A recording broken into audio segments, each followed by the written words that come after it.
c'est une conférence qui ne va pas entrer dans les cadres habituels.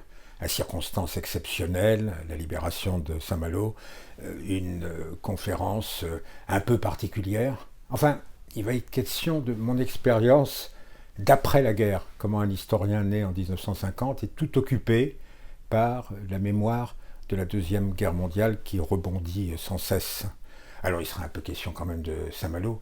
J'ai passé en revue une demi-douzaine de personnalités que j'ai connues directement ou indirectement. Par exemple, Lee Miller, je l'ai connu par Raymond Pérussel, un Malouin qui se sentait provincial et qui a découvert la photographe cosmopolite. Au moment de la libération de Saint-Malo, il l'a accompagné tous ces jours-là.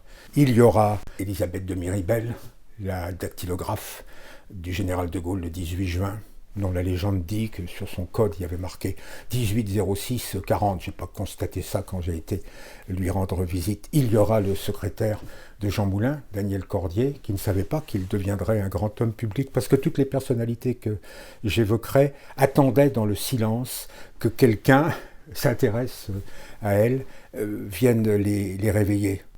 Et puis, sans doute, tous nous avons été émus au moment de la panthéonisation de Manouchian, des Manouchian, par la complainte du partisan telle qu'elle a été interprétée par des élèves de Seine-Saint-Denis, Anna Marly, Emmanuel Dastier.